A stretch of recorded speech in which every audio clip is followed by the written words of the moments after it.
Greater Visakha municipal corporation standing committee ఎన్నికల కౌంటింగ్లో గందరగోళం చోటు చేసుకుంది. టీడీపీ కార్పొరేటర్లు వేసిన దొంగ ఓట్ల గురించి ప్రశ్నించారు వైఎస్ఆర్సీపీ సభ్యులు. బ్యాలెట్ పేపర్లపై పెన్సిల్ గీతలను గుర్తించి అభ్యంతరం తెలిపారు. వైఎస్ఆర్సీపీ ఫ్లోర్ లీడర్ బాణాల శ్రీనివాస్ కౌంటింగ్లో అవకతవకలు జరిగాయని కమిషనర్ను ప్రశ్నించారు వైఎస్ఆర్సీపీ కార్పొరేటర్లు. అయితే చివర్లో చూద్దామని కమిషనర్ చెప్పడంతో కూటమి అధికారులు సహకరిస్తున్న తీరు బయటపడిందన్నట్టు అంటున్నారు వైఎస్ఆర్సీపీ కార్పొరేటర్లు.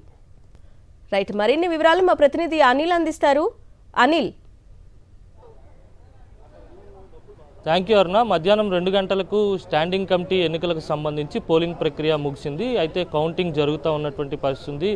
ప్రస్తుతం లోపలైతే మాత్రం బ్యాలెట్ పేపర్స్ ఏవైతే ఉన్నాయో ఆ కౌంటింగ్ చేస్తున్నటువంటి క్రమంలోనే వైఎస్ఆర్ కాంగ్రెస్ పార్టీకి సంబంధించినటువంటి కార్పొరేటర్లు అలాగే కూటమికి సంబంధించినటువంటి కార్పొరేటర్ల సమక్షంలోనే ఈ కౌంటింగ్ ప్రక్రియ అనేది జరుగుతుంది. అయితే కూటమి కార్పొరేటర్లకు సంబంధించినటువంటి బ్యాలెట్ పేపర్లపై పెన్సిల్ గీతలను గుర్తించినటువంటి వైఎస్ఆర్ కాంగ్రెస్ పార్టీ కార్పొరేటర్లు ఇప్పటికే కమిషనర్కు ఫిర్యాదు చేయడం జరిగింది. కౌంటింగ్లో ఎటువంటి అవకతవకలకు పాల్పడకుండా పెన్సిల్ గీతలు ఏవైతే ఉన్నాయో ఆ బ్యాలెట్ పేపర్స్ అన్నీ కూడా అభ్యంతరం వ్యక్తం చేస్తూ వాటిని ఏవైతే డిస్క్వాలిఫై చేయాలని చెప్పి ఇప్పటికే కమిషనర్కు కోరడం జరిగింది.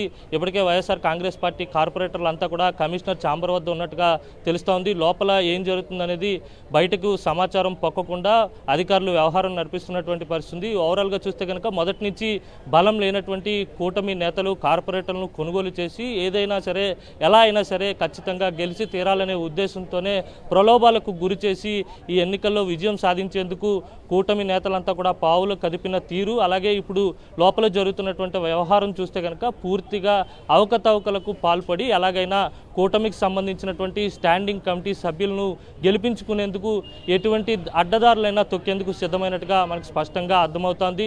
లోపల ఉన్నటువంటి వైఎస్ఆర్ కాంగ్రెస్ పార్టీకి సంబంధించినటువంటి ఫ్లోర్ లీడర్ బాణాల శ్రీనివాసరావు ఇప్పటికే కొద్దిసేపటి క్రితమే మీడియాకు సమాచారం ఇవ్వడం జరిగింది. ఎవరైతే తెలుగుదేశం కార్పొరేటర్లు ఉన్నారో ఆ కార్పొరేటర్లు అందించినటువంటి బ్యాలెట్ పేపర్లపై పెన్సిల్ గుర్తులు ఉన్నాయి కనుక ఖచ్చితంగా అవి చల్లనివిగా ప్రకటించాలి, ఆ ఓట్లను చల్లనివిగా గుర్తించి ఫలితం వెల్లడించాలని చెప్పి కోరడం జరిగింది. ఆఖరిలో చూద్దామని చెప్పి కమిషనర్ చెప్పి అక్కడి నుంచి వెళ్ళిపోయినట్టుగా తెలుస్తుంది.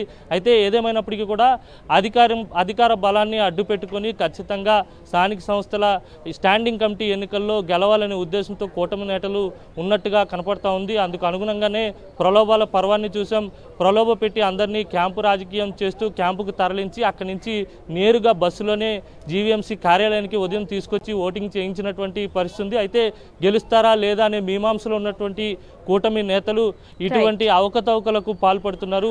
గీతలు పెట్టి వారికి అవగాహన కల్పించేందుకు ఖచ్చితంగా ఓటు ఏ విధంగా వేయాలనేది సూచించడానికే పెన్సిల్ గీతలు పెట్టారనే అభ్యంతరాన్ని వైఎస్ఆర్ కాంగ్రెస్ పార్టీకి సంబంధించినటువంటి కార్పొరేటర్లు కమిషనర్ ముందుంచడం జరిగింది. అయితే కమిషనర్ దీనిపై ఎటువంటి నిర్ణయం తీసుకుంటారనేది వేచి చూడాల్సి ఉంది. Aruna. Right Anil, thank you.